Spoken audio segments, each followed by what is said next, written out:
Hello my dear future doctors, आज मैं आपको कराने जा रही हूँ एल्केप्टोन्यूरिया। एल्केप्टोन्यूरिया क्या होता है बेटा? यहाँ पे एक एंजाइम डिफेक्टिव होता है एल्केप्टोन्यूरिया के अंदर। ठीक है, कौन सा एंजाइम है वो है होमोजेंटिजेट ऑक्सीडेज। होमोजेंटिजेट ऑक्सीडेज ही एंजाइम है जो कि डिफेक्ट होता है किसके अंदर? एल्केप्टोन्यूरिया के अंदर, इन द टायरोसिन मेटाबॉलिज्म में। होमोजेंटिजेट ऑक्सीडेज जो होगा बेटा, अब वो क्या करेगा? टिश्यूज़ के अंदर और ब्लड के अंदर क्या कर जाएगा? एक्यूमुलेट करेगा।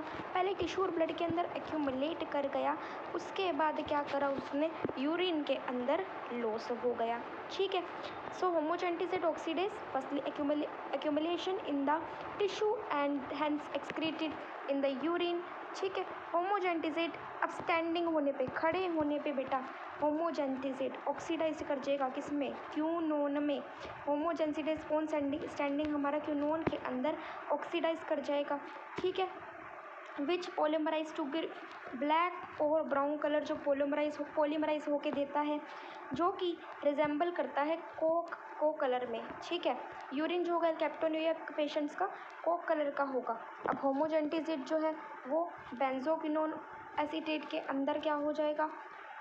पॉलीफिनोल ऑक्सीडेज से, मतलब ऑक्सीडाइज हो जाएगा ना पहले क्यूनोन के अंदर ऑन स्टैंडिंग। तो कौन से वाले क्यूनोन में? बेंजोक्विनोन एसीटेट में। बेंजोक्विनोन एसीटेट के अंदर ऑक्सीडाइज हो रहा है।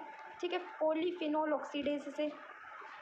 उसके बाद क्या है? पॉलीमराइज कर गया और एल्केप्टोन, ठीक है, पॉलीमराइज कर गया और एल्केप्टोन दिया जो कि टिश्यूज़ के साथ बाइंड कर गया। ठीक है, अब alkapton deposition occurs in connective tissue, bone और वेरियस ऑर्गन, नोज में, कान में। ठीक है, हमारे पास क्या होगा? एल्केप्टोन का डिपोजिशन हो जाएगा बेटा किसके अंदर? बोन्स में, कनेक्टिव टिश्यू में और ऑर्गन्स में। कौन कौन से ऑर्गन्स में? नोज में और ईयर के अंदर। ठीक है, अक्यूमुलेट कर गया, जिसकी वजह से कंडीशन है जिसे बोलते हैं ओक्रोनोसिस। ओक्रोनोसिस का मतलब येलोविश ओक्रोन लाइक कंडीशन आ गई है। ठीक है, डिस्कलरेशन ऑफ द टिश्यूज़ का कलर डिस्कलरेशन हो गया, मतलब सीन ऑन माइक्रोस्कोपिक एग्जामिनेशन। जब हमने माइक्रोस्कोपिक एग्जामिनेशन देखा तो हमारा टिश्यू का जो कलर है वो कैसा हो गया? डिसकलरेशन ऑफ द टिश्यू हो गया है। ठीक है, और उसके बाद क्या है? जो हमारे पास बहुत सारे एल्केप्टोन्यूरिक पेशेंट्स हैं वो सफ़र कर रहे हैं हमारे किससे? आर्थराइटिस से सफ़र कर रहे हैं। और किससे सफ़र कर रहे हैं? This is believed to be due to the deposition of pigment alkapton, क्योंकि एल्केप्टोन पिगमेंट की अगर डिपोजिशन हो गई तो हमारे पेशेंट्स आर्थराइटिस से क्या कर रहे हैं बेटा? आर्थराइटिस से सफ़र कर रहे हैं। ठीक है, इन द जॉइंट्स। ठीक है, प्रोड्यूस्ड फ्रॉम होमोजेंटिजेट। ठीक है, जो कि होमोजेंटिसेट से एल्केप्टोन हमारा पिगमेंट आया है। अब consumption of protein diet with relatively low phenyl alanine, अगर मान लो जब हमने लो फिनाइल एलेनिन वाली डाइट ले ली कंटेंट, ठीक है, इन इज़ रिकमेंडेड, वो ही हमारे लिए क्या है बेटा? रिकमेंडेड है। आई होप आपको क्लियर हो गया होगा एल्केप्टोन्यूरिया। देखो बेटा, टायरोसिनोसिस तो मैंने आपको करवा दिया है एक वीडियो में, आप वहाँ देखना। ठीक है, अब एल्बिनिज़म कराती हूँ। तो एल्बिनिज़म का बेटा ग्रीक वर्ड एल्बिनो मतलब क्या होता है? वाइट। ग्रीक वर्ड जो हमारे पास एल्बिनो है, एल्बिनो का मतलब वाइट होता है। इट इज़ एन, क्या है ये? It is an inborn error. Inborn error है due to the lack of the synthesis of pigment melanin. देखो, एल्बिनिज़म जो होता है हमारे पास कैसा होगा? पहले तो ग्रीक वर्ड होगा जिसका मतलब होगा वाइट, और यहाँ पे हमारे पास सिंथेसिस ऑफ पिगमेंट का क्या हो जाएगा? लैक हो जाएगा, मतलब हमारे पास मेलानिन पिगमेंट जो है वो बननी ख़त्म हो गई, और ये एक इनबोर्न एरर है। एल्बिनिज़म से ही याद रखना। देखो, अब हमारे पास टाइम नहीं है कि आपको इतने सारे डिसीज़ याद रहे। देखो, इन और बी से बोन, ऐसे याद रख लेना। ठीक है, सो एल्बिनिज़म क्या होता है? लैक होता है synthesis of the pigment melanin का, और एल्बिनिज़म के अंदर हमारे पास इनबोर्न एरर है। उसके बाद क्या है? ये हमारे पास ऑटोजोमल रिसेसिव डिसऑर्डर है। ऑटोजोमल रिसेसिव डिसऑर्डर है विद फ्रीक्वेंसी ऑफ 1 in 20,000, मतलब उसकी फ्रीक्वेंसी कितनी है? 20,000 के अंदर 1 फ्रीक्वेंसी है। ये न्यू सिंबल यूज़ कर रही हूँ फिजिक्स वाला, ठीक है, तो कंफ्यूज मत होना। तो 20,000 में 1 फ्रिक्वेंसी है। सो बहुत सारे पॉसिबल कॉजेज़ क्या है बेटा, रादर एक्सप्लेनेशन फॉर एल्बिनिज्म। बहुत सारे कॉजेज़ कौन से हैं जो आइडेंटिफाई हुए हैं। पहले तो हमारे पास एंजाइम टायरोसिनेज की कमी आ गई, या डेफिशिएंसी बोल लो या लैक बोल लो, टायरोसिनेज एंजाइम की। उसके बाद क्या आ गया, मेलानोसोम्स के अंदर भी डिक्रीज आ गया है, मेलानोसोम्स ऑफ मेलानोसाइट। पहले तो हमारे पास टायरोसिन एंजाइम में डिफेक्ट या लैक आ गया, फिर उसके बाद क्या हुआ, डिक्रीज आ गया मेलानोसोम्स इन मेलानोसाइट्स, मेलानोसोम्स ऑफ मेलानोसाइट्स में। फिर इम्पेयरमेंट आ गया मेलानिन की पॉलीमराइजेशन में। फिर लैक हो गया प्रोटीन मैट्रिक्स का मेलानोसोम्स के अंदर। अगर मेलानोसोम्स डिक्रीज कर रहे हैं मेलानोसाइट्स की, तो मेलानोसोम्स के अंदर जो प्रोटीन मैट्रिक्स होगा वो भी लैक करेगा, मेलानिन पिगमेंटेशन के अंदर भी इम्पेयरमेंट आएगी, और हमारे पास टायरोसिनेज एंजाइम भी लैक करेगा। Limitation of substrate tyrosine. अब मेरी बात सुनो, एंजाइम टायरोसिनेज के अंदर अगर डिफेक्ट या लैक आ रहा है तो सबस्ट्रेट टायरोसिन के अंदर भी लिमिटेशन आ जाएगी, मतलब टायरोसिन की जो अवेलेबिलिटी आ जाएगी उसमें भी लिमिटेशन आ जाएगी, ठीक है।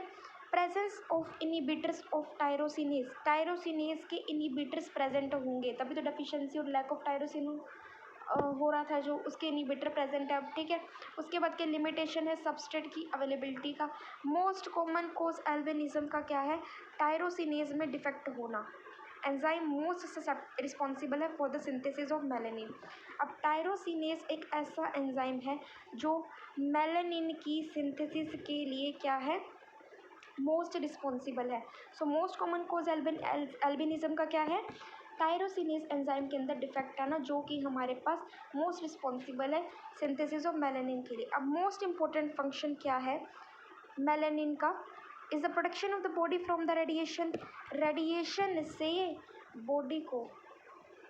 सो क्या बोला है मैंने अभी कि बेटा क्या जो है, पहली बात तो जो हमारा मोस्ट इम्पोर्टेंट फंक्शन क्या है, बॉडी को प्रोटेक्ट करना फ्रॉम द रेडिएशन, ये मेलानिन का फंक्शन है। लेकिन क्या हो जाएगा जब मेलानिन के अंदर लैक हो जाएगी, तो सनलाइट से क्या हो जाएगी, सेंसिटिव हो जाएगी, एल्बाइन हमारे सेंसिटिव हो जाएंगे। अगर मेलानिन का लैक हुआ तो सनलाइट से सेंसिटिव हो जाएंगे।